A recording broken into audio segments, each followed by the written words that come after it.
ദൈവത്തിരുനാമത്തിന് മഹത്വമുണ്ടാകട്ടെ. കടന്നു വന്ന എല്ലാ പ്രിയപ്പെട്ടവർക്ക് വേഗം വരുന്നവനാകുന്ന യേശുക്രിസ്തുവിൻ്റെ നാമത്തിലുള്ള സ്നേഹവന്ദനത്തെ ഒരു സമയം കൂടെ ഞാൻ അറിയിക്കുകയാണ്. നമ്മുടെ ചിന്തയിലേക്ക് നമ്മൾ കടക്കുന്നു. നമ്മൾ ഇന്ന് ചിന്തിക്കുവാൻ തക്കവണ്ണം നമുക്ക് ലഭിച്ചിരിക്കുന്ന വേദഭാഗം എബ്രായലേഖനം 11-ാം അധ്യായത്തിൻ്റെ 20-ാമത്തെ വാക്യത്തിലേക്ക് നമുക്ക് കടന്നു വരാം. Hebrews chapter 11 verse number 20. എബ്രായലേഖനം 11:20.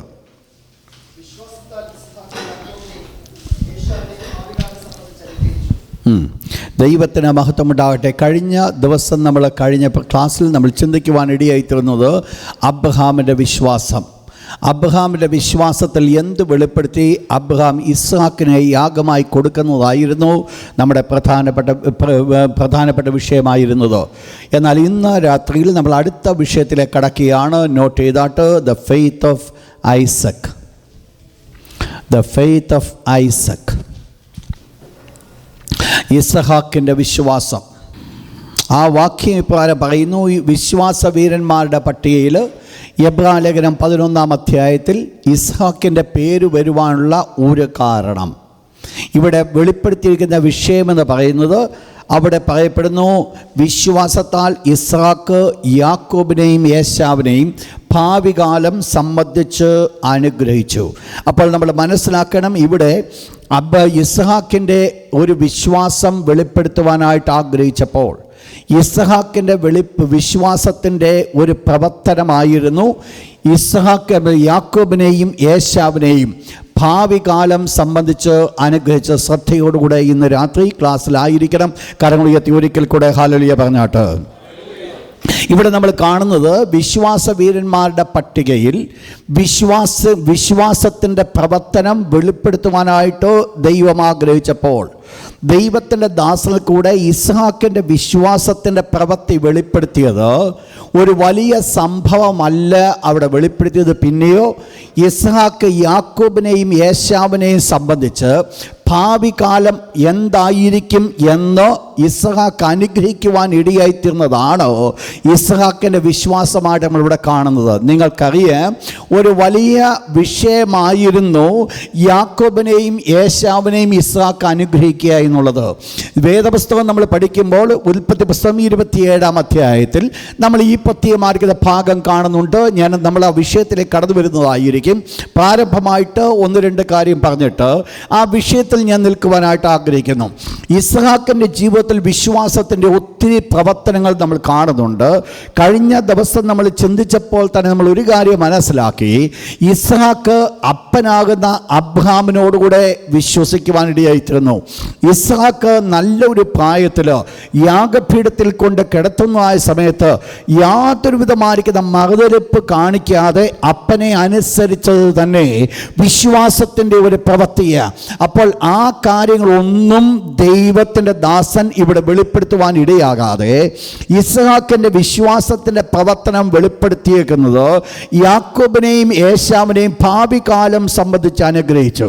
ഈ ഭാവി കാലം സംബന്ധിച്ച് അനുഗ്രഹിച്ച വിഷയത്തിലേക്ക് നമ്മൾ കടന്നു വരുമ്പോൾ നിങ്ങൾക്കറിയാം, ഒരിക്കലും ഇസ്ഹാക്ക് ആഗ്രഹിച്ചതല്ല ഈ യാക്കോബിനെ അനുഗ്രഹിക്കണമെന്നുള്ളത്.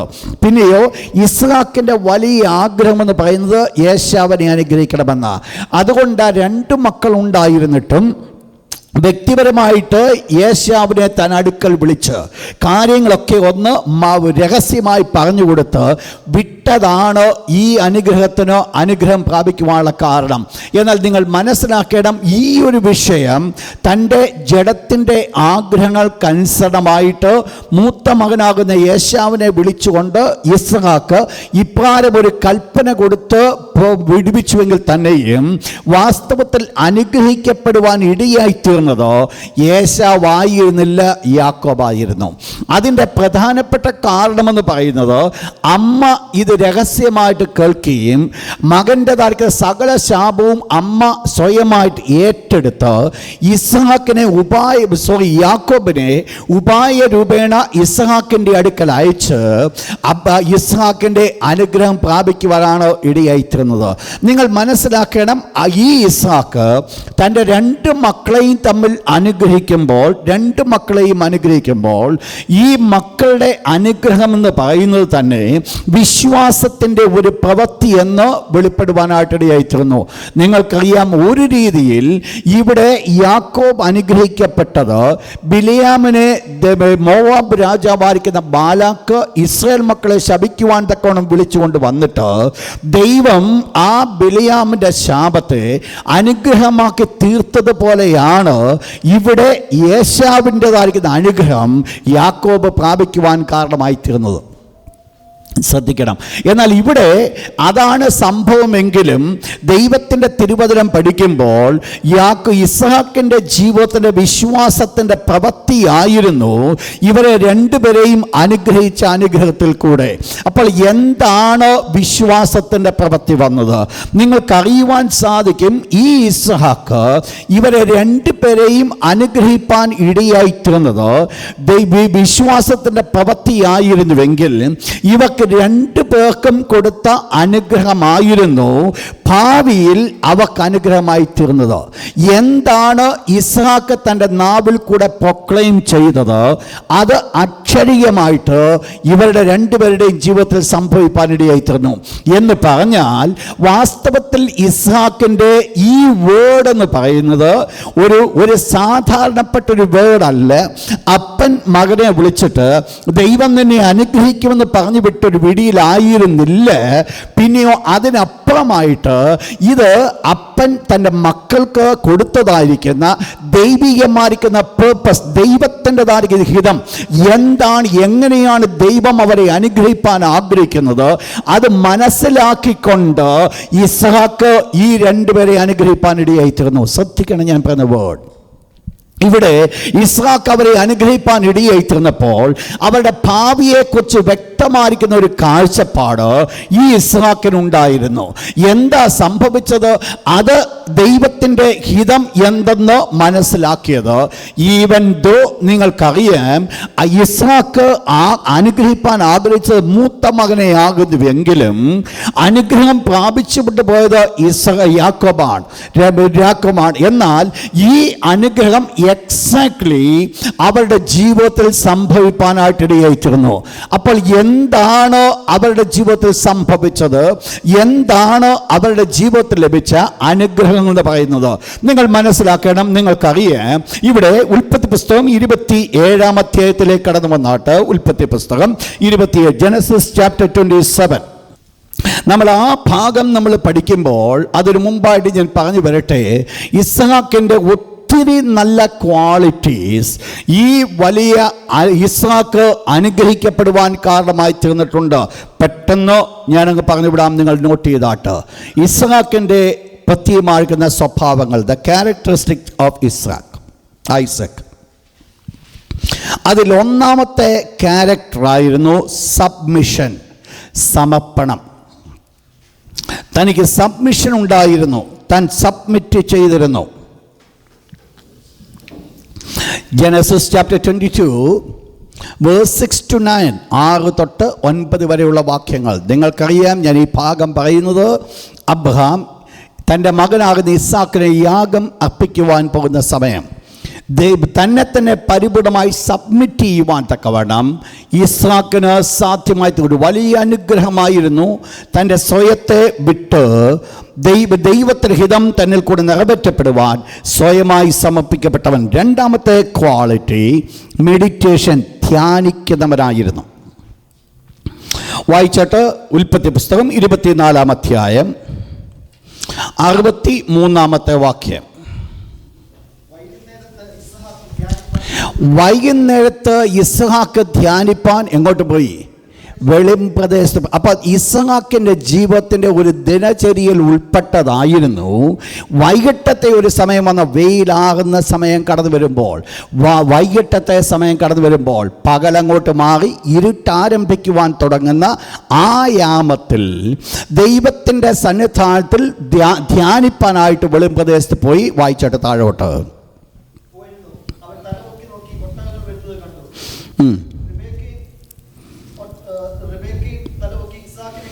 അതിൻ്റെ 62-ാമത്തെ വാക്യം ഒന്ന് വായിച്ചത്, വേഴ്സ് 62. ഇസ്ഹാക്ക് എവിടോട്ട് കടന്നുപോയി? ബർലഹീരോയി വരെ കടന്നുപോയി. അവിടെ എന്തിനാ പോയത്? ധ്യാനിക്കുവാൻ. നിങ്ങൾ നോട്ട് ചെയ്തോണം ആ ഒരു ഭാഗം. ഇസ്ഹാക്കിൻ്റെ ജീവിതത്തിൻ്റെ രണ്ടാമത്തെ ഭയങ്കര അനുഗ്രഹത്തിൻ്റെ കാരണമായിരുന്നു ഈ സ്ഥലം എന്ന് പറയുന്നത്. ഈ സ്ഥലത്തിൻ്റെ പ്രത്യേകത, ഇസ്ഹാക്ക് ധ്യാനിപ്പാൻ വേണ്ടി കടന്നുപോയ സ്ഥലമാണ്. ഈ സ്ഥലം ആരാ കണ്ടുപിടിച്ചതെന്നറിയാമോ? വായിച്ചാട്ട് ഉൽപ്പത്തി പുസ്തകം 16-ാം അധ്യായം അതിൻ്റെ 14-ാമത്തെ വാക്യം. Genesis chapter 16 verse number 14. അതുകൊണ്ട് ആ കിണറ്റിന് ബർലഹീരോയി എന്ന് പേരായി. എന്താ പേരിൻ്റെ അർത്ഥം? ദൈവമേ, നീ എന്നെ കാണുന്നു. നിങ്ങൾക്കറിയാം ഇതിൻ്റെ പശ്ചാത്തലം. ഹാഗാറിന് വെള്ളമില്ലാതെ വരേണ്ട സമയത്ത് തൻ്റെ കുഞ്ഞിൻ്റെ മരണം തനിക്ക് കാണണ്ട എന്ന് ചിന്തിച്ചുകൊണ്ട് കുഞ്ഞ് മാറ്റി നിർത്തി ഹാഗാർ ദൈവത്തോട് നിലവിളിക്കുന്ന സമയത്ത് സ്വർഗത്തിലെ ദൈവം വെളിപ്പെട്ടൊരു സ്ഥലമാണ് ഈ ബർലഹീരോയി എന്ന് പറയുന്നത്. എവിടെ ഹാഗാറിന് എന്തില്ലായിരുന്നുവോ ആ സ്ഥാനത്ത് തന്നെ ഒരു ഉറവ പുറപ്പെടുവിക്കുവാൻ തക്കവണ്ണം സ്വർഗത്തിലെ ദൈവത്തിന് സാധ്യമായി തീർന്നു. അതുകൊണ്ടാണ് ഹാഗാർ ആ സ്ഥലത്തിനൊരു പേര് കൊടുത്തത്, ദൈവമേ നീ എന്നെ കാണുന്നു എന്ന അർത്ഥമുള്ള ബർലഹീരോയി എന്നുള്ള സ്ഥലം. നിങ്ങൾ മനസ്സിലാക്കണം, ഈ സ്ഥലത്തിൻ്റെ പ്രത്യേകത എന്ന് പറയുന്നത് ദൈവമേ നീ എന്നെ കാണുന്നു. ഈ സ്ഥലം ആര് അവകാശമാക്കി? 25-ാം അധ്യായം 11-ാമത്തെ വാക്യം, ചാപ്റ്റർ 25 വേഴ്സ് 11. നിങ്ങൾ മനസ്സിലാക്കണം, ഈ സ്ഥലം കൈവശമാക്കേണ്ടത് ഇശ്മായേലാ. കാരണം ഇശ്മായേലാണ് ഈ സ്ഥലത്ത് വെച്ച് അനുഗ്രഹിക്കപ്പെട്ടത്. ദൈവത്തിൻ്റെ കരങ്ങൾ കണ്ടത് ഇശ്മായേലാ. ഹാഗാർ അത് മനസ്സിലാക്കിയതാ. പക്ഷെങ്കിൽ ഈ സ്ഥലത്തിന് കൊടുക്കേണ്ട ഒരു വില അവർക്ക് കൊടുക്കുവാൻ സാധ്യമായില്ല. പിന്നെ അവരുടെ പിന്നാലെ കടന്നു വന്ന ഇസ്ഹാക്കിന് ആ സ്ഥലത്തിൻ്റെ വില മനസ്സിലാക്കുവാൻ ഇടയായിത്തീർന്നു. ശ്രദ്ധിച്ചോണേ, മുൻപേ പോയ പലർക്കും സ്ഥലങ്ങളുടെ വില അറിയത്തില്ല എങ്കിൽ നമ്മളും അതുപോലെ നടന്നു പോകുവാനല്ല ദൈവം ആഗ്രഹിക്കുന്നത്. വിഷയത്തിൻ്റെ വില എന്തെന്ന് മനസ്സിലാക്കുവാൻ ദൈവം നമ്മെ കുറിച്ച് ആഗ്രഹിക്കുന്നു.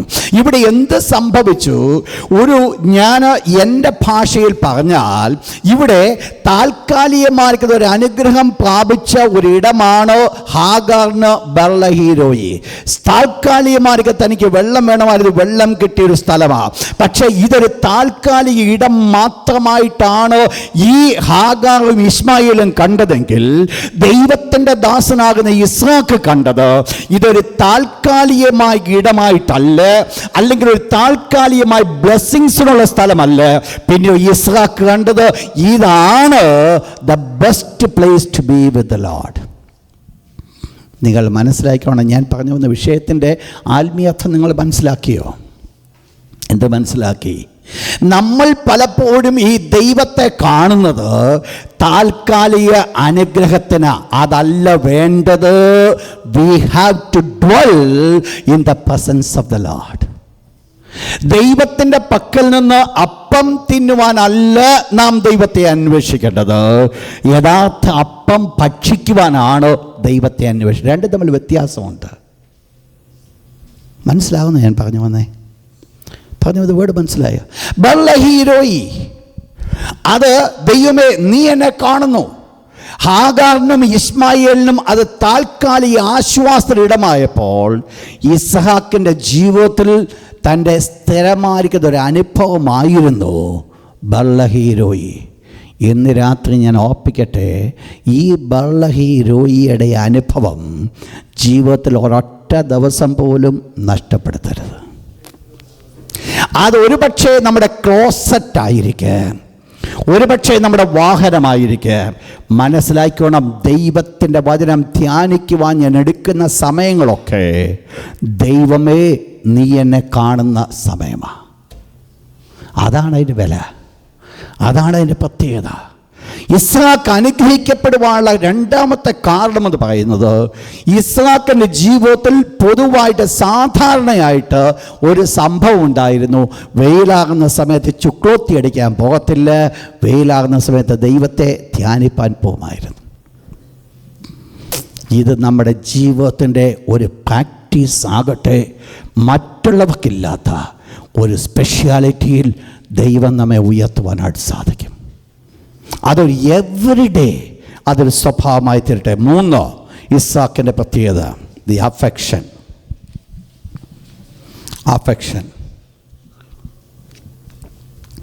അമ്മയോടുകൂടെ ജീവിച്ചിരിക്കുന്നിടത്തോളം കാലം അമ്മയെ ഭയങ്കര സ്നേഹമായിരുന്നു. അമ്മ ഈ ലോകത്തിൽ നിന്ന് വിട്ട് മാറ്റപ്പെട്ടപ്പോൾ വലിയ വേദനയുണ്ടായി. പക്ഷേ ഈ വേദന മാറുവാൻ ഇടയായിത്തീർന്നത് തനിക്കൊരു ഭാര്യയെ കിട്ടിയപ്പോൾ. Genesis chapter 24 verse 67. ഇവിടെയാണ് സ്നേഹം കണ്ടെത്തിയത്. അപ്പോൾ ഇസ്ഹാക്കിൻ്റെ അടുത്ത ഒരു പ്രത്യേകത, നല്ല ക്വാളിറ്റി, പീസബിൾനെസ്. താൻ എപ്പോഴും ഒരു പീസ് ആഗ്രഹിച്ചു. Always seeks peace. എപ്പോഴും ഒരു പീസ് ആഗ്രഹിച്ചു. ഇസ്ഹാക്കിൻ്റെ ജീവിതത്തിൽ ഒരു പ്രത്യേകത, ഇങ്ങോട്ടാരെങ്കിലും അടിക്കാൻ വന്നാൽ ഇസ്ഹാക്ക് അടി മേടിക്കാതെ അവിടെ വിട്ടങ്ങ് പോകും. തിരിച്ചടിക്കാൻ ഇസ്ഹാക്ക് നിൽക്കത്തില്ല. ആരെല്ലാം ന്യായം തൻ്റെ ഭാഗത്തുണ്ടെങ്കിലും അടിക്കാൻ വന്നാൽ അതുപോലും മനസ്സിലാക്കാതെ പുള്ളി തിരിച്ചോടി നടക്കും. നിങ്ങൾക്ക് പ്രത്യേകിച്ച് ഈ ഒരു ചാപ്റ്റർ പഠിക്കണമെങ്കിൽ ഉൽപ്പത്തി പുസ്തകം 26-ാം അധ്യായം 20 മുതൽ 22 വരെയുള്ള വാക്യം, അതിനകത്ത് ഒരു വാക്യം ഒന്ന് വായിച്ചാട്ടെ. 26-ാം അധ്യായം 20 മുതലുള്ള വാക്യം ഒന്ന് വായിച്ചാട്ടെ. ഇസ്ഹാക്ക് ചെന്നൊരു കിണർ കുഴിച്ചു. ആ കിണറ്റിൽ ഇഷ്ടംപോലെ വെള്ളം കിട്ടി. ആ വെള്ളം കിട്ടിയ ഉടനെ ആ ദേശത്തിലെ ഗരാർ ദേശത്തിലെ ഇടയന്മാർ ചെന്നിട്ട്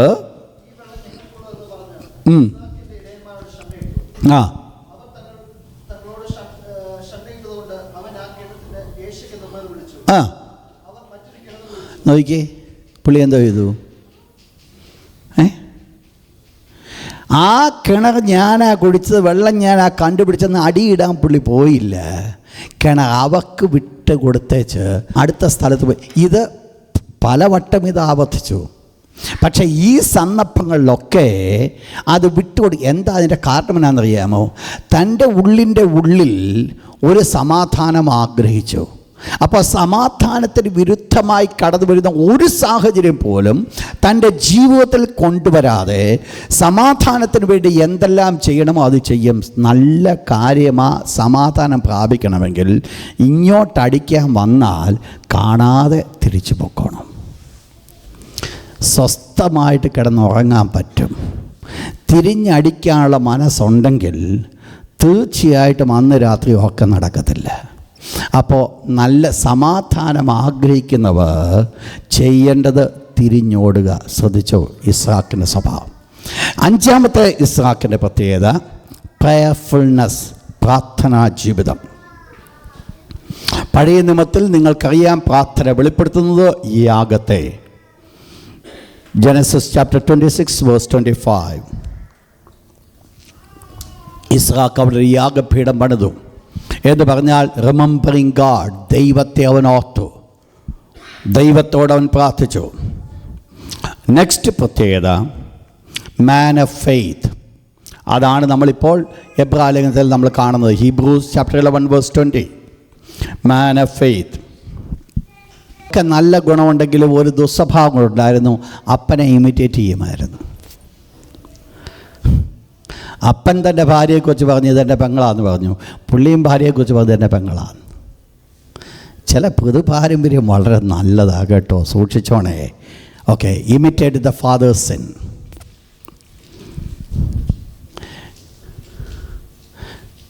പാരമ്പര്യം നല്ലത് ഏറ്റെടുത്താൽ ഗുണമുണ്ട്. അപ്പൻ ഇത് കാണിച്ചെന്ന് പറഞ്ഞുകൊണ്ട് അത് കാണിച്ചു കഴിഞ്ഞാൽ ശരിയാകത്തില്ല, നാശമാകുമ്പിൽ.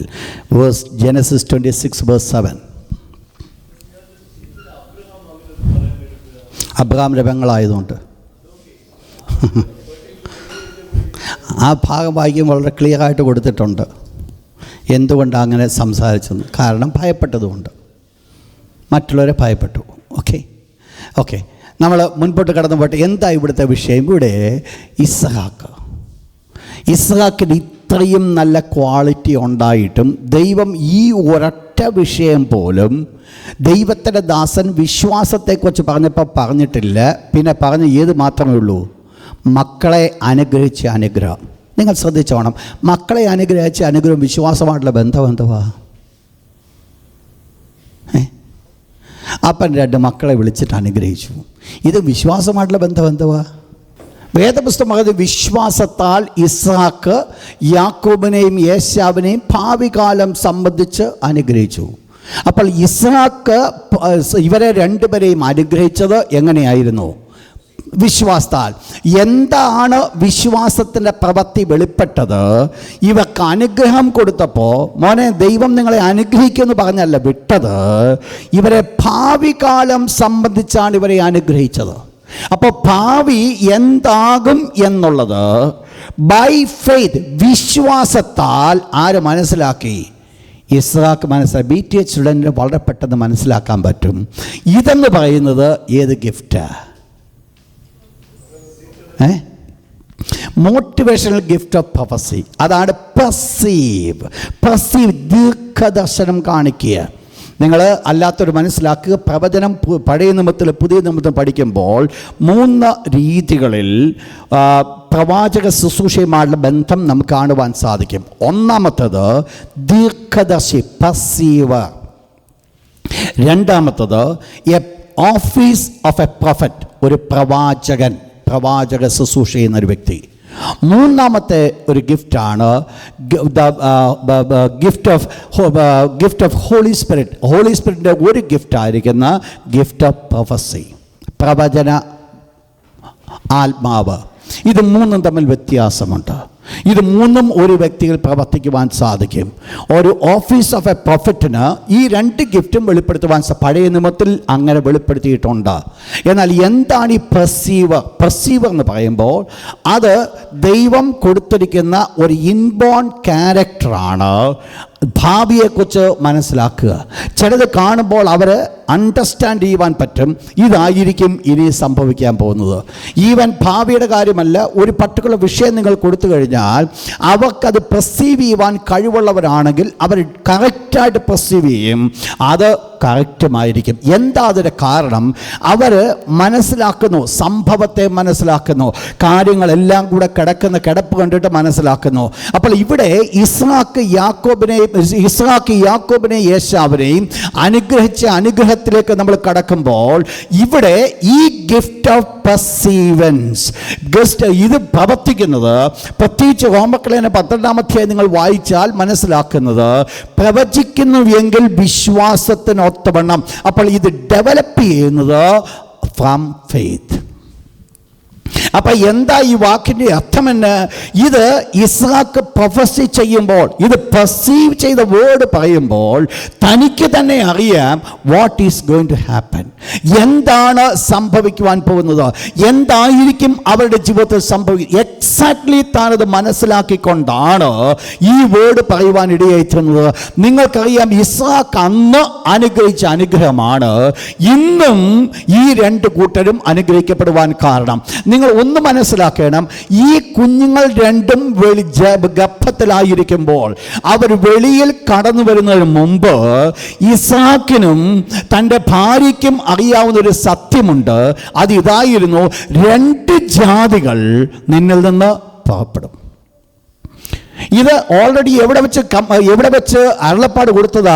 ഗർഭത്തിലായിരുന്നപ്പോൾ 2 കുഞ്ഞുങ്ങൾ തമ്മിൽ തൻ്റെ ഉള്ളിൽ തിക്കുന്നതായ സമയത്ത് അമ്മ ചെന്ന് ദൈവത്തോട് ആലോചന ചോദിച്ചപ്പോൾ ദൈവം പറഞ്ഞു, നീ ഇതിനെ ഓർത്ത് നീ ഭാരപ്പെടേണ്ട, 2 ജാതികൾ നിന്റെ വയറ്റിലുണ്ട്. എന്നിട്ട് ദൈവം കൽപ്പിച്ചൊരു കാര്യമാണ്, മൂത്തവൻ ഇളവനെ സേവിക്കും.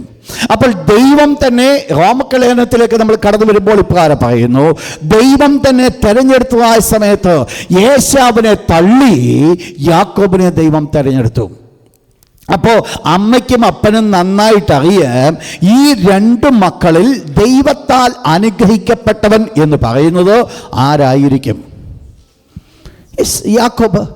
അത് വളരെ ക്ലിയർ. പക്ഷെങ്കിൽ ഒരു കാര്യം സംഭവിച്ചു, അപ്പൻ്റെ ജീവിതത്തിൽ ചില ബുദ്ധിമുട്ടുകൾ സംഭവിച്ചു. എന്താ ഇവരുടെ അനുഗ്രഹം എന്ന് ഞാൻ പറഞ്ഞു വരട്ടെ. അനുഗ്രഹത്തിൽ കടന്നു 27 അധ്യായം അതിൻ്റെ 27, 28, 29, 30 വാക്യം. അവൻ അടുത്ത് ചെന്ന് അവനെ ചുംബിച്ചു. ആര്? യാക്കോബ് ഇസ്ഹാക്കിനെ ചുംബിച്ച സമയത്ത് വായിച്ചു.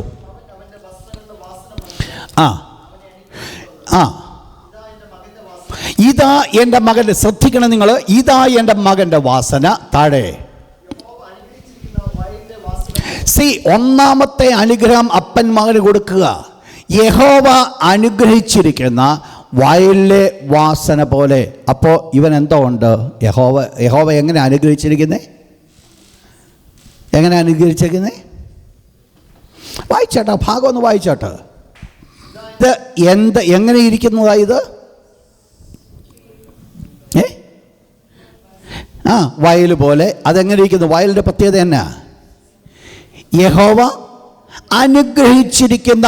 അപ്പോൾ ഒന്നാമത് ഇത് ദൈവത്താൽ അനുഗ്രഹിക്കും. നിങ്ങൾ മനസ്സിലാക്കണം, ഞാൻ ആ വിഷയത്തിലേക്ക് കടന്നു വരുന്നുണ്ട്. ഈ മകനല്ല ഈ ബ്ലെസ്സിങ് കൊടുക്കാൻ ആഗ്രഹിച്ചത്. പക്ഷെങ്കിൽ സ്വർഗത്തിലെ ദൈവം ഈ മകൻ്റെ പേരിൽ ഈ അനുഗ്രഹം പ്രൊക്ലെയിം ചെയ്യിപ്പിക്കുക. എന്താ ഇവിടെ പറഞ്ഞത്? ഇതാ എൻ്റെ മകൻ്റെ വാസന. താഴോട്ട് വായിച്ചാട്ടത് അവിടെ പറയുന്നു, ദൈവം ആകാശത്തിൻ്റെ മഞ്ഞും ഭൂമിയുടെ പുഷ്ടിയും അനവധി ധാന്യവും വീഞ്ഞും നിനക്ക്. എന്താ ഈ അനുഗ്രഹം? പ്രോസ്പെരിറ്റി. നോട്ട് ചെയ്താട്ട്, പ്രോസ്പെരിറ്റി. ഒന്നാമത്തെ അനുഗ്രഹം എന്ന് പറയുന്നത് പ്രോസ്പെരിറ്റി. വയലിലെ അനുഗ്രഹം, ആകാശത്തിലെ മഞ്ഞിൻ്റെ അനുഗ്രഹം, ഭൂമിയുടെ പുഷ്ടിയുടെ അനുഗ്രഹം, ഇതെല്ലാം നിനക്കുണ്ടാകട്ടെ. പ്രോസ്പെരിറ്റി. രണ്ടാമത്തെ അനുഗ്രഹം വായിച്ചാട്ടെ. Next word. വംശങ്ങൾ നിന്നെ സേവിക്കട്ടെ. ശ്രദ്ധിക്കുക, രണ്ടാമത്തെ അനുഗ്രഹം ഡൊമിനിയൻ. നീ അധികാരിയായിരിക്കുക. ഡൊമിനിയൻ. ഒന്നാമത്തത് പ്രോസ്പെരിറ്റി, രണ്ടാമത്തത് ഡൊമിനിയൻ. എന്താ ഡൊമിനിയൻ ചെയ്യാൻ പറഞ്ഞത്? ജാതികൾ നിന്നെ സകലതും ആരുടെ കാൽ കീഴാക്കി? യാക്കോബിൻ്റെ കാൽ കീഴാക്കി. മൂന്നാമത്തെ ബ്ലെസ്സിങ്. Next word. നിന്നെ ശപിക്കുന്നവനെല്ലാം ശപിക്കപ്പെട്ടവൻ. മൂന്നാമത്തെ ബ്ലെസ്സിങ് പ്രൊട്ടക്ഷൻ. നിന്നെ ശപിക്കുന്നവനെല്ലാം ശപിക്കപ്പെട്ടവൻ, നിന്നെ അനുഗ്രഹിക്കുന്നവരെല്ലാം അനുഗ്രഹിക്കപ്പെട്ടവൻ. ചുരുക്കത്തിൽ ഇസ്ഹാക്ക് യാക്കോബിനെ അനുഗ്രഹിച്ചപ്പോൾ 3 വിധ അനുഗ്രഹങ്ങളാണ് ഇസ്ഹാക്ക് യാക്കോബിന് കൊടുത്തത്. 1 പ്രോസ്പെരിറ്റി, 2 ഡൊമിനിയൻ, 3 പ്രൊട്ടക്ഷൻ. ഇതിക്കുള്ള വേറെ ഏത് അനുഗ്രഹമുള്ളേ? വല്ലതും ഉണ്ടോ? ഇതാണ് ഏശാവ് ചെന്ന് അപ്പനോട് കരഞ്ഞു. അപ്പ, നിനക്ക് ഒരനുഗ്രഹമുള്ളോ? എന്നെയും കൂടെ അനുഗ്രഹിക്കണം. അപ്പനെന്താ പറഞ്ഞു? ഉള്ളത് മുഴുവൻ അവൻ മേടിച്ചുകൊണ്ട് പോയെന്ന്. അതേതാ? ഇത് 3 ഇതിനകത്ത് കംപ്ലീറ്റ് ഉൾക്കൊള്ളിച്ച് വെച്ചിരിക്കുക. പക്ഷെങ്കിൽ ഒരു കാര്യം മനസ്സിലാക്കണം, അപ്പൻ മനസ്സുകൊണ്ടല്ല ഈ മകനെ അനുഗ്രഹിക്കുന്നത്. ഈ മകനാണെന്ന് അപ്പൻ അറിയത്തില്ല, ഞാൻ വരുന്നുണ്ട്. എങ്കിലും ഈ അനുഗ്രഹം സ്വർഗത്തിലെ ദൈവമാണ് ഇസ്ഹാക്കിൽ കൂടെ പ്രൊക്ലെയിം ചെയ്യിപ്പിച്ചത്. ഈവൻ ദോ ഇസ്ഹാക്ക് അതിനെക്കുറിച്ച് അവെയർ അല്ലെങ്കിലും എന്താണ് ഈ പൈതൽ ജീവിതത്തിൽ സംഭവിക്കുന്നു എന്നുള്ളത് മുൻപിൽ കൂട്ടി മനസ്സിലാക്കി ഇസ്ഹാക്ക് പെർസീവ് ചെയ്ത് ആ പെർസീവ് ചെയ്ത അനുഗ്രഹമാണ് കൊടുക്കുന്നത്. മറ്റേ മോനെന്തോ കിട്ടിയ അനുഗ്രഹം. അതുകൂടെ വായിച്ചാട്ട് അടുത്തത് വായിച്ചാട്ട് അതിൻ്റെ 30-ാമത്തെ വാക്യം. സോറി, അതെ, 30-ാമത്തെ വാക്യം.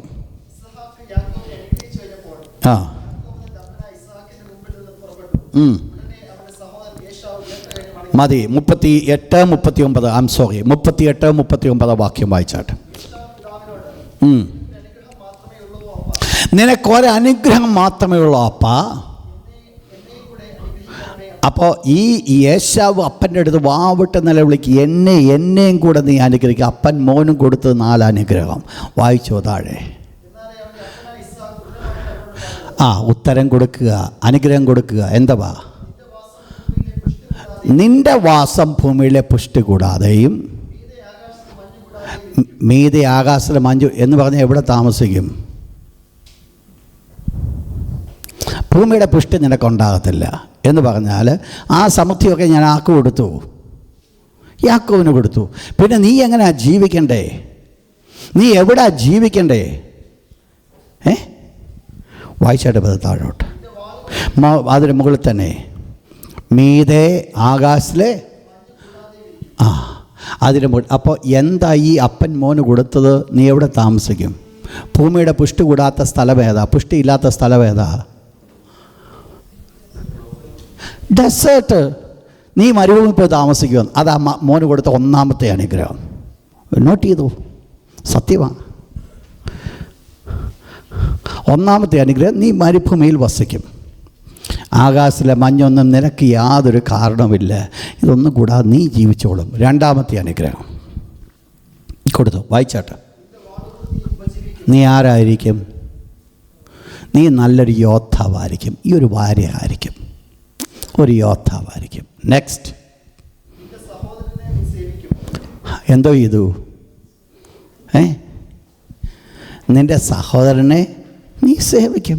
U be a slave to your brother. നിൻ്റെ സഹോദരന് നീ ഒരടിമയായിരിക്കും. നാലാമത്തത്, ഒരു സമയം വരുമ്പോൾ നിൻ്റെ കെട്ടഴിയും. ആരുമായിട്ടുള്ളതാ? സഹോദരനുമായിട്ടുള്ളത്. അന്ന് മാത്രമേ നിൻ്റെ ഈ കെട്ടിയിരിക്കുന്ന നുകം പോകത്തുള്ളൂ. അതുവരെ നീ എവിടെ കിടക്കും? മനസ്സിലായി? യേശാവിന് കൊടുത്ത അനുഗ്രഹം. ഇന്നെവിടെ വസിക്കുന്നത്? മരുഭൂമിയിൽ. എന്തോ അവരുടെ ജോലി? യുദ്ധം ചെയ്യുക. എന്തോ ആഗ്രഹിച്ചത്? ഇന്നും ഇതൊക്കെ വലിയ വാല്യൂ ആണെങ്കിലും ഇന്നും ആ കടിമയാണ്. അന്ന് അപ്പൻ മക്കളെ അനുഗ്രഹിച്ചതാ. ആ അനുഗ്രഹം ഇന്നും അക്ഷരികമായിട്ട് നിറവേറ്റപ്പെടുക എന്ന് പറഞ്ഞാൽ ഈ അനുഗ്രഹം ഒരു സാധാരണപ്പെട്ട വാക്കുകളായിരുന്നില്ല. ദൈവത്തിന് ഇവരെ 2 പേരെക്കുറിച്ചുള്ളൊരു പർപ്പസായിരുന്നു ഇവിടെ ഈ വാക്കുകൾ കൂടെ വെളിപ്പെടുവാനിടയായിത്തീർന്നത്. അപ്പോൾ ഇതാണ് വിശ്വാസത്തിൻ്റെ വാക്ക്. നിങ്ങൾ മനസ്സിലാക്കേണ്ട ചില ഭാഗമുണ്ട്. അതിലൊന്ന്, ഞാൻ പറയുണ്ടായി, ഇസ്ഹാക്ക് യാക്കോബിനെ അനുഗ്രഹിപ്പാൻ ആഗ്രഹിച്ചതല്ല. പക്ഷേ സംഭവ യാക്കോബ് അനുഗ്രഹം കയറി മേടിക്കുക. എന്നാൽ ഒരു കാര്യം നമ്മൾ മനസ്സിലാക്കണം, ഇസ്ഹാക്ക് ഏശാവിനെ അനുഗ്രഹിപ്പാൻ ആഗ്രഹിച്ചപ്പോൾ ഏശാവിനോട് പറഞ്ഞ ഒരു വിഷയം വളരെ ശ്രദ്ധിക്കേണ്ടതാ. എന്താ പറഞ്ഞത്? വായിച്ചാട്ട് 27-ാം അധ്യായം അതിൻ്റെ 4-ാമത്തെ വാക്യം. 27:4 ശ്രദ്ധിക്കേണ്ട വേർഡ്. ഇസ്ഹാക്ക് തൻ്റെ മോനാകുന്ന ഏശാവിനോട് പറഞ്ഞൊരു വേർഡാണ്, നീ ഒരു കാര്യം ചെയ്യണം, നീ ഇപ്പം തന്നെ എങ്ങോട്ട് പോകണം? വേട്ട തേടാൻ പോകണം. എന്തിനാ? എനിക്ക് എന്തിഷ്ടമാണ്? വേട്ടയിറച്ചി ഇഷ്ടമാണ്. അന്നേരം ഇസ്ഹാക്കിന് എന്തിഷ്ടമാണ്? വേട്ടയിറച്ചി ഇഷ്ടമാണ്. ഇസ്ഹാക്ക് ആ വേട്ടയിറച്ചി എന്ത് ചെയ്യണം? അപ്പോൾ ഇസ്ഹാക്ക് ഏശാവിനെ അനുഗ്രഹിപ്പാൻ ആഗ്രഹിച്ചപ്പോൾ ആ അനുഗ്രഹം കൊടുക്കുവാൻ വേണമായതിന് അന്നേരം ഇങ്ങോട്ട് വിളിച്ചിട്ട്, എടാ ദൈവം നിന്നെ ഇങ്ങനെ അനുഗ്രഹിക്കട്ടെ എന്ന് പറഞ്ഞ് കൈവച്ച് അനുഗ്രഹിച്ചായിരുന്നു എല്ലാ പ്രശ്നവും തീർന്നേനെ. പക്ഷേ ഇവിടെ ഇസ്ഹാക്ക് അങ്ങനല്ല ചെയ്തത്. ഇസ്ഹാക്ക് മോനോട് പറഞ്ഞു, നീ നിൻ്റെ വേട്ടയുടെ സാധനം എടുത്തുകൊണ്ട് പോയി, നീ പോയി ഒരു വേട്ടമൃഗത്തെ പിടിച്ചുകൊണ്ട് വന്ന് അതുകൊണ്ട് എനിക്ക് രുചികരമായ ആഹാരമുണ്ടാക്കി നീ ആഹാരം എൻ്റെ അടുക്കൽ കൊണ്ടുവന്ന് ഞാനത് തിന്നുമ്പോൾ ഞാൻ നിന്നെ എന്ന് പറഞ്ഞാൽ, ഏശാവ് അനുഗ്രഹിക്കപ്പെടുന്നതിന് മുമ്പ് ഈ അനുഗ്രഹം അപ്പൻ ആഗ്രഹിച്ചത് വെറുതെ ഒരനുഗ്രഹമല്ല, പിന്നെയോ അപ്പൻ്റെ മനസ്സിനെ സന്തോഷിപ്പിക്കുന്നതിൽ കൂടെ അപ്പൻ്റെ ഉള്ളിൽ നിന്ന് കടന്നു വരുന്ന അനുഗ്രഹം ആർക്ക് കൊടുക്കാൻ അപ്പൻ ആഗ്രഹിച്ചു. മനസ്സിലാകുന്നില്ല നിങ്ങൾക്ക്? നിങ്ങൾ മനസ്സിലാക്കണം, ഇവിടെ വേട്ടയിറച്ചി കൊണ്ടുവരാൻ പറഞ്ഞതിൻ്റെ കാരണം മറ്റൊന്നുമല്ല, അതെനിക്കിഷ്ടമാണ്. ആ വേട്ടയിറച്ചി കൊണ്ടുവന്ന് ഞാനത് ഭക്ഷിക്കുമ്പോൾ ഓട്ടോമാറ്റിക്കായിട്ട് എൻ്റെ ഉള്ളത്തിൽ മകനോടുള്ള എന്തുണ്ടാകും? സ്നേഹമുണ്ടാകും. നിങ്ങൾ മനസ്സിലാക്കണം, ഈ ഒരു വിഷയത്തിൽ നിന്നുകൊണ്ടൊരു വേർഡ് ഞാൻ ഓർപ്പിക്കട്ടെ. അപ്പൻ്റെയും അമ്മയുടെയും ഉള്ളത്തെ വാസ്തവമായി സന്തോഷിപ്പിക്കുവാൻ സാധിക്കുമെങ്കിൽ അതിൽ കൂടെ അതിൻ്റെ ആ സമയത്ത് അവരുടെ നാവിൽ കൂടെ കടന്നു വരുന്ന അനുഗ്രഹ വാക്കുകൾ നിനക്കും നിൻ്റെ സന്തതിക്കും എന്നേക്കും അനുഗ്രഹമായിരിക്കും. ഞാൻ പറയുന്നത് മനസ്സിലാകുന്നോ? മനസ്സിലാകുന്നു? ഇവിടെ എന്താ ചെയ്തത്? അപ്പന് വേണേ വിളിച്ച് അന്നേരെ അനുഗ്രഹിച്ചു വിടാം. ദൈവം അതല്ല ആഗ്രഹിച്ചത്. ഇസ്ഹാക്ക് അതല്ല ആഗ്രഹിച്ചത്. ഇസ്ഹാക്ക് ഏശാവിനോട് പറഞ്ഞു, കുഞ്ഞെ, നിനക്കറിയാം എനിക്ക് വേട്ടയിറച്ചി ഇഷ്ടമാണ്, അതുകൊണ്ട് നീ ഒരു കാര്യം ചെയ്തിട്ട് വില്ലെടുത്ത് നീ കാട്ടിലേക്ക് പോ, ഒരു വേട്ടമൃഗത്തെ നീ വേട്ടയാട്, അതിനെ കൊണ്ടുവന്ന എനിക്കിഷ്ടമുള്ള രുചികരമായ ഭോജനമുണ്ടാക്കി നീ കൊണ്ടുവാ, ഞാൻ തിന്ന് നിന്നെ അനുഗ്രഹിക്കാം. ഞാൻ ഓർപ്പിക്കട്ടെ പ്രിയപ്പെട്ടവരെ, ഈ ഒരു കൊച്ചു സത്യം നിങ്ങളുടെ അണ്ടർലൈൻ, നിങ്ങൾ ഹൃദയത്തിൻ്റെ അടിപ്പലകയിൽ എഴുതിയിട്ടോണം. അപ്പനും അമ്മയ്ക്കും ഹൃദയം കൊണ്ട് ദൈവവചന വ്യവസ്ഥ വിട്ട അപ്പനെ അമ്മയെ അനുഗ്രഹിക്കണം. അപ്പൻ്റെ അമ്മയുടെ അനുഗ്രഹം വേണമെന്നല്ല പറയേണ്ടത്. ദൈവവചന വ്യവസ്ഥയിൽ നിന്ന് അപ്പൻ്റെയും അമ്മയുടെയും അനുഗ്രഹം അവരുടെ ഉള്ളത്തിൽ നിന്ന്, ആ ഓട്ടോമാറ്റിക്കായി ജനറേറ്റ് ചെയ്യുന്ന സന്തോഷത്തിൽ നിന്ന് അനുഗ്രഹത്തിൻ്റെ ഒരു വാക്ക് വന്നിട്ടുണ്ടെങ്കിൽ അത് നമ്മുടെ കുടുംബത്തിന് അനുഗ്രഹം. തിരിച്ച് അവരുടെ ഹൃദയത്തിൻ്റെ അകത്തുനിന്ന് ശാപത്തിൻ്റെ ഒരു വാക്ക് വന്നിട്ടുണ്ടെങ്കിൽ അത് കുടുംബത്തിൽ നിന്ന് തേഞ്ഞു പോകത്തുമില്ല. തിരിച്ചുകൊണ്ട് എന്താ ഇവിടുത്തെ വിഷയം? അപ്പൻ തൻ്റെ മകനെ അനുഗ്രഹിപ്പാൻ ആഗ്രഹിച്ചപ്പോൾ മകൻ തന്നെ സന്തോഷിപ്പിക്കുവാൻ അപ്പൻ ആഗ്രഹിച്ചു. ഞാൻ സാധാരണ യങ്സ്റ്റേഴ്സിൻ്റെ അടുത്ത് വരുന്നവരോട് ഞാനൊരു കാര്യം പറഞ്ഞു കൊടുക്കാറുണ്ട്. കുഞ്ഞുങ്ങളെ, നിങ്ങൾ ലോകത്തിൻ്റെ ഏത് ഭാഗത്ത് നിങ്ങൾ പോയാലും നിങ്ങളുടെ അപ്പനും അമ്മയ്ക്കും നിങ്ങളുടെ ഒരു ചില്ലിക്കാശ് പോലും വേണ്ട. മറന്നു കളയരുത്, മാസാമാസം ഒരു 2000 ഇന്ത്യൻ റുപ്പീസെങ്കിലും അപ്പൻ്റെ കയ്യിലോട്ടൊന്ന് അയച്ചു കൊടുക്കാൻ മടിക്കരുത്. എന്താ അതിൻ്റെ കാരണം എന്നാണെന്നറിയാമോ? ഈ പൈസ കിട്ടുമ്പോൾ അവർക്ക് നിങ്ങളുടെ പൈസയുടെ വലിപ്പമല്ല, അവർക്കത് വേണ്ടായിരിക്കാം. പക്ഷേ തൻ്റെ കുഞ്ഞുങ്ങളുടെ കയ്യിൽ നിന്ന് അത് ലഭിക്കുന്ന സമയത്ത് അവരുടെ ഉള്ളിലുണ്ടാകുന്ന സന്തോഷവും, അതിൽ കൂടെ അവർ ഒരു വേർഡ് പോലും പറഞ്ഞില്ലെങ്കിൽ അവരുടെ വേർഡ് പറഞ്ഞാൽ അവരുടെ നാവിൽ കൂടെ കടന്നു വരുന്ന അനുഗ്രഹത്തിൻ്റെ വാക്കുകൾ തലമുറയ്ക്ക് ഒരനുഗ്രഹമായിരിക്കും. ശ്രദ്ധിച്ചോണേ, അത് നമ്മുടെ ജീവിതത്തിൽ നിശ്ചയമായി ചെയ്യേണ്ട ഒരു കാര്യമാണ്. ദൈവത്തിൻ്റെ തിരുവചനം ഇസ്ഹാക്ക് വെളിപ്പെടുത്തി. തൻ്റെ ഉള്ളത്തെ പ്രസാദിപ്പിച്ചാൽ ആ പ്രസാദത്തിൽ നിന്ന് കടന്നു വരുന്ന സന്തോഷത്തിൻ്റെ വാക്കുകൾക്ക് ഒരു ലിമിറ്റേഷൻസ് ഇല്ല. അത് അക്ഷരികമായിട്ട് നിറവേറ്റപ്പെടും. അതായിരിക്കും അനുഗ്രഹിപ്പാൻ തന്നെ യോഗ്യനാക്കുന്നത്, തന്നെ സന്തോഷം കൊടുക്കുക. എന്നാൽ ഒന്ന് മനസ്സിലാക്കണം, ഇവിടെ എന്ത് സംഭവിച്ചു? ഞാൻ ആദ്യം പറഞ്ഞു, ഇസ്ഹാക്ക് യാക്കോബിനെ അനുഗ്രഹിപ്പാൻ ആഗ്രഹിച്ചില്ല, ഏശാവിനെ അനുഗ്രഹിപ്പാൻ ആഗ്രഹിച്ചു. എന്താ അതിൻ്റെ ബേസിക് കാരണം? നിങ്ങൾക്കറിയാം, ഒരൊറ്റ കാര്യം അതിൻ്റെ കാരണമായി തീർന്നത്. ആ ഇസ്ഹാക്കിന് ഒരു കാര്യം ഇഷ്ടമായിരുന്നു. ഏതായിരുന്നു? നിങ്ങൾ മനസ്സിലാക്കണം, ഇത്രയൊക്കെ വിശ്വാസത്തിൻ്റെ വലിയ പടികൾ ഞാൻ പറഞ്ഞുവെങ്കിലും അപ്പൻ ദൈവത്തിൻ്റെ ഹിതം മനസ്സിലാക്കിയിട്ടും ദൈവത്തിൻ്റെ ഹിതത്തിനനുസൃതമായി പ്രവർത്തിക്കുന്നതിന് പകരം വേട്ടയിറച്ചിയുടെ ഇഷ്ടമാണ് അപ്പൻ പ്രാധാന്യമായി കണ്ടത്. മനസ്സിലായില്ല? നിങ്ങൾക്കറിയാം, ഞാൻ പറഞ്ഞു, ഗർഭത്തിലായിരുന്നപ്പോൾ തന്നെ ദൈവം പറയുണ്ടായി, 2 ജാതികളാണ് നിൻ്റെ ഉദരത്തിൽ കിടക്കുന്നത്. ഇളയവനെ മൂത്തവൻ സേവിക്കുമെന്ന് ദൈവം കൽപ്പിച്ചുവെങ്കിൽ ദൈവത്തിൻ്റെ അനാദി നിർണയം ഇസ്ഹാക്കെ നീ മനസ്സിലാക്കിയതാ. പക്ഷെങ്കിൽ നിനക്ക് ഇപ്പോൾ വലുത് ദൈവത്തിൻ്റെ നിശ്ചയമല്ല, പിന്നെയോ നിന്റെ ജഡത്തിന് ഇഷ്ടകരമായിരിക്കുന്ന ഈ ആശയ. നിങ്ങൾ മനസ്സിലാക്കിയോ ഞാൻ പറഞ്ഞ വേർഡ്? ഒറ്റ കാര്യം കൊണ്ടാണ് ഇസ്ഹാക്ക് ഏശാവിനെ അനുഗ്രഹിപ്പാൻ ആഗ്രഹിച്ചത്. മകൻ്റെ വേട്ടകച്ചിയിൽ ഇസ്ഹാക്ക് ഇഷ്ടപ്പെട്ടതുകൊണ്ട്, അതാണ് അതിന് കാരണമായി തീർന്നത്. തൻ്റെ ജഡത്തിൻ്റെതായ ഇച്ഛകൾ, തൻ്റെ ജഡത്തിൻ്റെതായ ഹിതങ്ങൾ, അതിനനുസരണമായിട്ടാണ് ഏശാവ് ഇസ്ഹാക്കിനെ അനുഗ്രഹിപ്പാൻ കാരണമായത്.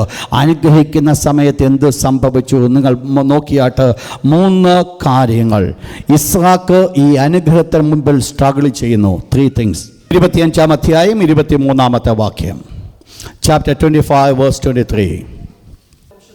അപ്പോൾ ഒന്നാമതായിട്ട് ഇസ്ഹാക്കിൻ്റെ ജീവിതത്തിലുണ്ടായത് പ്രശ്നം എന്ന് പറയുന്നത് ദൈവത്തിൻ്റെ ഹിതത്തെ ഡിറ്റർമൈൻ ചെയ്യുവാൻ തക്കവണ്ണം, ദൈവത്തിൻ്റെ ഹിതത്തിന് അനുസരണമായിട്ട് മുൻപോട്ട് പോകുവാൻ ഇസ്ഹാക്കിന് സാധ്യമായില്ല.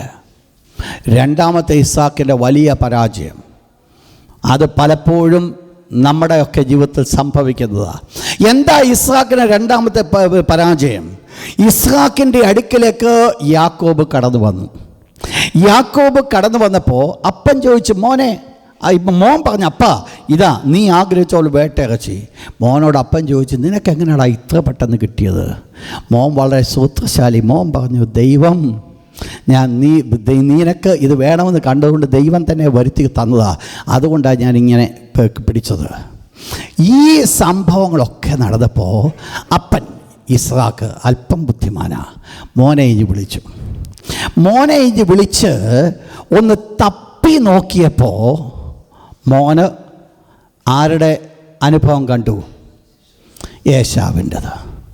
അമ്മ അതിലും മിടുക്കിയ, അപ്പൻ്റെ സകല വളപ്പും പുളപ്പും അറിയാവുന്ന നല്ലൊരമ്മ. ഇങ്ങനൊരമ്മയെ കൊടുത്തു കഴിഞ്ഞാൽ മക്കൾ അനുഗ്രഹിക്കപ്പെടും. എന്താ അമ്മ ചെയ്തത്? അങ്ങോട്ട് കയറ്റി വിടുന്നതിന് മുമ്പ് ഏശാവിൻ്റെ ഒരു കുപ്പായം കൂടി ഇടിച്ചാ പോയത്. അമ്മയ്ക്കറിയാം, അപ്പൻ മണപ്പിച്ച് നോക്കും, മണപ്പിക്കുമ്പോൾ ഏശാവിൻ്റെ മണം ഉണ്ടാകണം ഏശാവിൻ്റെ കുപ്പായത്തിൽ ഉള്ളൂ. അതുകൊണ്ട് ഏശാവിൻ്റെ കുപ്പായം കൂടി ഇടിച്ചുകൊണ്ട് പോയി അപ്പനൊന്ന് മണപ്പിച്ച് നോക്കി. അപ്പൻ മണത്തപ്പോൾ അപ്പൻ പറഞ്ഞു, ഇതാരുടെ മണമാ? ഏശാവിൻ്റെ മണം. അപ്പനൊരു ഡബിൾ മൈൻഡഡിലായി. എന്താ ഡബിൾ മൈൻഡഡ്? ശബ്ദം യാക്കോബിൻ്റെ ശബ്ദം, ബാക്കിയുള്ളതൊക്കെ ഏശാവിൻ്റെത്. എൻ്റെ ഭാഷയിൽ ഞാൻ പറഞ്ഞാൽ, അപ്പൻ വാക്കുകളെക്കാൾ ഉപരിയായിട്ട് തൻ്റെ ഇമോഷനിലെ വിശ്വസിച്ചു. മനസ്സിലായില്ല? മൂക്കൊണ്ട് താൻ മണത്തു, ഏശാവ. പിന്നെ തപ്പി നോക്കി, ഏശാവ. വേട്ടയിറച്ചി കൊണ്ടുവന്നു, രുചികരമാ, ഏശാവ. ഇതെല്ലാം ഏശാവ്. ഈ അപ്പൻ അല്പം കൂടെ കണ്ണ് കാണാൻ വയ്യാത്ത അപ്പൻ ഒന്നുകൂടെ ചിന്തിച്ചായിരുന്നെങ്കിൽ ഈ മകൻ്റെ ശബ്ദം ആരുടെ ശബ്ദമാ? അപ്പൻ തന്നെ പറഞ്ഞു, ആരുടെ ശബ്ദമായത്? യാക്കോബിൻ്റെ. അപ്പോൾ അപ്പനറിയാം ഇത് ഏശാവിൻ്റെ ശബ്ദമല്ല, യാക്കോബിൻ്റെ ശബ്ദം. എൻ്റെ ഭാഷയിൽ ഞാൻ വിവരിച്ചാൽ ഇങ്ങനെ വിവരിക്കും. വാക്കുകൾക്ക് അപ്പുറമായിട്ട് ഇമോഷനിലെ തപ്പിപ്പോകരുത്. മനസ്സിലാക്കിയെടുക്കുക. ഇന്ന് പലപ്പോഴും പലരും നടക്കുന്നത് ഇമോഷൻ്റെ പിന്നാലെയാ. ഇമോഷൻ മാത്രമല്ല ആവശ്യമായിരിക്കും, ഇമോഷൻ കൊണ്ട് തെറ്റിപ്പോകാൻ ഒത്തിരി ചാൻസ് ഉണ്ട്. ഇതും കൂടെ ഒന്ന് താരതമ്യം ചെയ്തോണം. നിങ്ങൾ മനസ്സിലാക്കണം, യേശാവിനെ അപ്പൻ ദൈവത്തിൻ്റെ പദ്ധതിയാ, സത്യമാ. ഇതിപ്പം ഇസ്ഹാക്കിൻ്റെ ഭാര്യ അത് ചെയ്തില്ലായിരുന്നെങ്കിലും ദൈവത്തിൻ്റെ അനുഗ്രഹം യാക്കോബിൽ ചെയ്തേനെയും ഈ സൂത്രത്തിന് ആവശ്യങ്ങളെ ഇല്ല. ഓക്കെ, അതൊക്കെ പോകട്ടെ. പക്ഷെങ്കിൽ ഇവിടുത്തെ വിഷയമെന്ന് പറയുന്നത്, അപ്പൻ എന്ത് വിശ്വസിച്ചു, എന്ത് മനസ്സിലാക്കി, താൻ കേൾക്കുന്നതിന് അപ്പുറമായിട്ട് കണ്ടത്. അപ്പം എന്താ അതിന് കാരണം? പ്രിയപ്പെട്ട, നമ്മളിത് മനസ്സിലാക്കണം. കേൾക്കുന്നത് മാത്രം അല്ല വിശ്വസിക്കേണ്ടത്, കാണുന്നത് മാത്രമല്ല വിശ്വസിക്കേണ്ടത്, രണ്ടും കൂടെ ഒന്ന് താരതമ്യം ചെയ്ത് നോക്കണം. ദൈവത്തിൻ്റെ മക്കൾ വിശ്വസിക്കേണ്ടത് ദൈവത്തിൻ്റെ വചനമാകുന്നുവെങ്കിൽ നമ്മുടെ ഇമോഷനിലെ സ്ഥാനമല്ല മുൻപിൽ നിൽക്കേണ്ടത്, ദൈവത്തിൻ്റെ സ്വരത്തിനാകണം മുൻപിൽ സ്ഥാനമുള്ളത്. ദൈവത്തിൻ്റെ വചനത്തിന് സ്ഥാനം കൊടുക്കാതെ ഇമോഷനിൽ സ്ഥാനം കൊടുക്കുന്നുവെങ്കിൽ ആ ഇമോഷൻ നിന്നെ കൊണ്ട് വീഴിക്കും എന്നുള്ളത് മറന്നുകളെ. ശ്രദ്ധിക്കണേ, ഞാൻ പറഞ്ഞ വേർഡ് മനസ്സിലാകുന്നോ? ആത്മീയ ജീവിതത്തിൽ വരുന്ന ഏറ്റവും വലിയ പ്രശ്നം എന്ന് പറയുന്നത് ദൈവത്തിൻ്റെ സ്വരത്തിനല്ല പ്രാധാന്യമുള്ളത്, പിന്നെയോ അവരുടെ ഇമോഷനിലാണ് പ്രാധാന്യം. അവരുടെ ഇമോഷൻ, അവർ ചിന്തിക്കുന്നത് മുഴുവൻ ദൈവമാണ് നടത്തുന്നെന്നാ.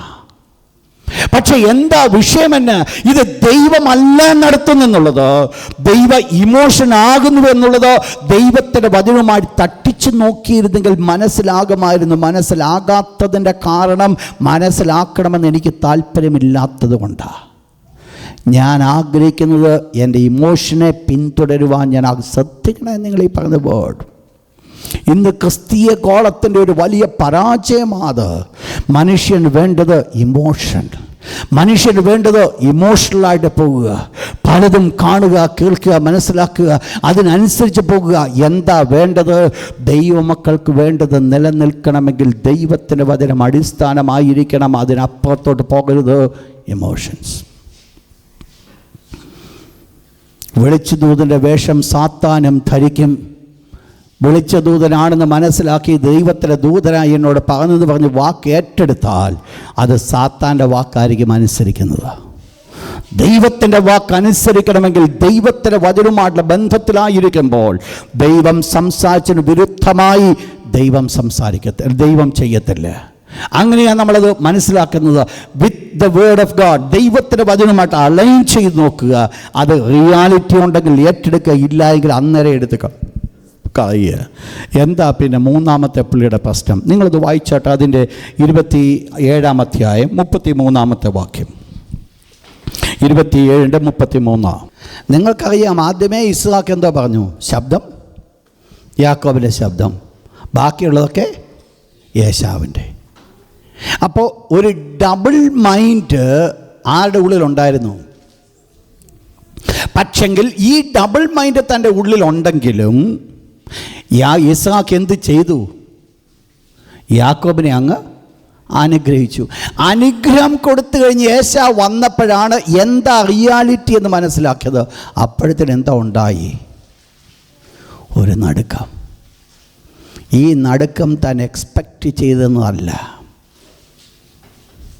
എന്ന് പറഞ്ഞാൽ തൻ്റെ മനസ്സുകൊണ്ട് അനുഗ്രഹിപ്പാൻ ആരെ ആഗ്രഹിച്ചു? പക്ഷേ മനസ്സിലാക്കിയോണം, ദൈവം ഒരുവനെ അനുഗ്രഹിപ്പാൻ ആഗ്രഹിച്ചാൽ നിൻ്റെ അപ്പൻ നിനക്കെതിരായിരുന്നാലും ദൈവത്തിൻ്റെ അനുഗ്രഹം നിൻ്റെ മേൽ വരും. ആരെല്ലാം എതിര് നിന്നാലും ദൈവം അനുഗ്രഹിപ്പാൻ ആഗ്രഹിക്കുന്നുവെങ്കിൽ ദൈവത്തിൻ്റെ അനുഗ്രഹം നമ്മുടെ ജീവിതത്തിലേ കടന്നു വരും. നിങ്ങൾ മനസ്സിലാക്കുക. എന്താ അവസാനമായിട്ട് നിങ്ങൾക്കറിയാം? 27-ാം അധ്യായത്തിൻ്റെ 33-ാമത്തെ വാക്യം കൂടെ. 27:33. അന്ന് വരുന്നതിന് മുമ്പ് ഞാൻ സകലതും തിന്ന് അവനെ അനുഗ്രഹിച്ചു. അപ്പോൾ ഉള്ള അനുഗ്രഹം മുഴുവൻ ഈ മകൻ കൊണ്ടുപോകാനായിട്ട് കാരണമായി തീർന്നു. എന്താ അതിനകത്ത് സംഭവിച്ചത്? ഇസ്ഹാക്ക് യാക്കോബിനെ അനുഗ്രഹിപ്പാൻ സ്വർഗ്ഗത്തിലെ ദൈവം ആഗ്രഹിച്ചുവെങ്കിൽ ഇസ്ഹാക്ക് ഏശാവിന് കൊടുക്കേണ്ട ഈ അനുഗ്രഹം മുഴുവൻ കൊടുത്തു. പക്ഷെങ്കിൽ ഈ അനുഗ്രഹം എന്ന് പറയുന്നത് നേരത്തെ പ്രീ പ്ലാൻഡ് അല്ല. പിന്നെയോ ഈ അനുഗ്രഹം എന്ന് പറയുന്നത് മോനെ അടുത്തോട്ട് വിളിച്ചു, ഒന്ന് തപ്പി നോക്കി, മണത്ത് നോക്കി, ഒരു കാര്യം മനസ്സിലാക്കി, ഇതാര്? ഏശാവ്. അതിൽ കൂടെ കടന്നു വന്ന അനുഗ്രഹമായത്. പക്ഷെങ്കിൽ ദൈവം അനുഗ്രഹിച്ചത് ആരെ? യാക്കോബിനെ. അപ്പൻ ചിന്തിച്ചു താൻ ആരെ അനുഗ്രഹിക്കുന്നെന്ന്? ഏശാവിനെ. പക്ഷെങ്കിൽ ഇത് അനുഗ്രഹം വന്നത് എവിടുന്നാ? ദൈവത്തിൻ്റെ പക്കൽ നിന്ന്. ദൈവമാ അനുഗ്രഹിപ്പാൻ ഇടയായി തീർന്നത്. ഇസ്ഹാക്ക് മനസ്സിലാക്കി, വാട്ട് ഞാനിപ്പോൾ പ്രൊക്ലെയിം ചെയ്യുന്ന വേർഡ് അക്ഷരീയമായിട്ട് അവരുടെ ജീവിതത്തിൽ നിറവേറ്റപ്പെടുവാൻ പോകുക. ഭാവി കാലം സംബന്ധിച്ചുള്ള കാര്യമാണ്. It's A prophecy. പക്ഷേ ആ ഭാവി കാലം സംബന്ധിച്ചുള്ള കാര്യം ഇവിടെ വെച്ച് ഡിക്ലെയർ ചെയ്യത്തക്കവണ്ണം ദൈവം തക്കതായിരിക്കുന്ന വേർഡ് ഈ ഇസ്ഹാക്കിൻ്റെ ജീവിതത്തിൽ നൽകിക്കൊടുത്തു. അത് ആ അനുഗ്രഹമായി, യാക്കോബിന് അനുഗ്രഹമായി. ഇന്ന് രാത്രി ഒന്ന് മനസ്സിലാക്കുക. ദൈവത്തിൻ്റെ ദാസൻ ഇസ്ഹാക്കിൻ്റെ വിശ്വാസം വെളിപ്പെടുത്തുവാൻ ആഗ്രഹിച്ചപ്പോൾ താൻ സെലക്ട് ചെയ്ത പോർഷൻ എന്ന് പറയുന്നത് മറ്റൊന്നുമല്ല, പിന്നെ ഏതാ? നമ്മുടെ കൺമുൻപിൽ ഇത് ഒരു കൊച്ചു വിഷയമാണ്. പക്ഷെങ്കിൽ ഇസ്ഹാക്കിനെ വിശ്വാസവീരന്മാരുടെ പട്ടികയിൽ ഉൾപ്പെടുത്തപ്പെടുവാൻ ഇടയായിത്തീർന്ന സംഭവം എന്ന് പറയുന്നത് 2 മക്കളെ പിടിച്ച് അനുഗ്രഹിച്ച അനുഗ്രഹം. നിങ്ങൾ മനസ്സിലാക്കണം, സ്വർഗത്തിൻ്റെ ദൈവത്തിന് മുൻപിൽ അതെത്രമാത്രം വലിയ പ്രവൃത്തിയായിരുന്നു. വിശ്വാസത്തിൻ്റെ ഒരു വലിയ പ്രവൃത്തിയാണ് ഇസ്ഹാക്കിൽ കൂടെ വെളിപ്പെട്ടതെങ്കിൽ എനിക്കും നിങ്ങൾക്കും വേണ്ടത് എന്ത് ചെയ്തു? ഇസ്ഹാക്കിന് പെർസീവിങ് ഒരു ഹാർട്ട്, ഒരു ദീർഘദർശനം കാണുവാൻ ഇടയായിത്തീർന്നു. ഇന്ന് രാത്രി ദൈവത്തിൻ്റെ പാദങ്ങൾ നമ്മളെ തന്നെ ഒന്ന് താഴ്ത്തിയാട്ടോ. ഇന്ന് ദൈവത്തിൻ്റെ തിരുവചനം കേട്ടുകൊണ്ടിരിക്കുന്ന നമുക്ക് ദൈവത്തിന് മുൻപാകെ ഒന്ന് സമ്മതിച്ചു കൊടുക്കുവാൻ സാധിക്കുമോ? ഇന്ന് രാത്രി ഞാൻ പറഞ്ഞു വന്ന ഒരാലോചന ഞാൻ പറയട്ടെ. പ്രിയപ്പെട്ടവരെ, മാതാപിതാക്കന്മാരെ സന്തോഷിപ്പിക്കേണ്ടത്, ദൈവ വിഷയത്തിൽ നിന്നുകൊണ്ട് സന്തോഷിപ്പിക്കേണ്ടത് ദൈവം നമ്മെക്കുറിച്ച് ആഗ്രഹിക്കുന്ന കാര്യമാണ്. ഇന്ന് രാത്രി ഇതുവരെ ആരെങ്കിലും അത് ചെയ്യാത്തവരായിട്ടുണ്ടെങ്കിൽ ഇന്ന് രാത്രി ഞാൻ ഓർപ്പിക്കട്ടെ, ഒരു തീരുമാനമെട്. എൻ്റെ മാതാപിതാക്കന്മാരെ ഞാൻ സന്തോഷിപ്പിക്കും. എൻ്റെ മാതാപിതാക്കന്മാരെ അവർക്കൊരു സന്തോഷമായിട്ട് തീരും. അവർ എന്നെക്കുറിച്ച് ഓർക്കുമ്പോൾ സന്തോഷിക്കുവാൻ ഇടയായിത്തീരട്ടെ. അവർക്ക് ദുഃഖം വരുത്തുന്നൊരു മകനായിട്ടല്ല, വേദന വരുത്തുന്നൊരു മകളായിട്ടല്ല, അവർക്ക് സന്തോഷം കൊടുക്കുന്നവളായി തീരുവാൻ എൻ്റെ കർത്താവേ ദൈവം ഏൽപ്പിച്ചിരുന്ന് പറഞ്ഞൊരു ദൈവകരങ്ങളെ ഏൽപ്പിച്ചു കൊടുത്താട്ട്. ഹല്ലേലൂയ. ഇന്ന് രാത്രി എല്ലാവരും പ്രാർത്ഥിച്ചാട്ട്. ഇന്ന് ദൈവം നമുക്ക് വെളിപ്പെടുത്തുന്ന ദൈവീയമായിരിക്കുന്ന കാഴ്ചപ്പാടിൽ നിന്നുകൊണ്ട് ഒന്നാഗ്രഹിച്ചാട്ട് അവരെ സന്തോഷിപ്പിച്ച് അവരുടെ ഉള്ളത്തിൽ നിന്ന് കടന്നു വരുന്ന അനുഗ്രഹത്തിൻ്റെ വാക്കുകൾ നമ്മുടെ മേൽ കടന്നു വരട്ടെ. നമ്മുടെ സന്തതികളുടെ മേൽ അത് കടന്നു വരട്ടെ. അതൊരു വലിയ അനുഗ്രഹമായി നമ്മുടെ ജീവിതത്തിൽ നിൽക്കട്ടെ. Hallelujah, hallelujah. അതൊരു വലിയ അനുഗ്രഹമായി, നന്മയായി നമ്മുടെ ജീവിതത്തിൽ നിൽക്കട്ടെ. ഹല്ലേലൂയ.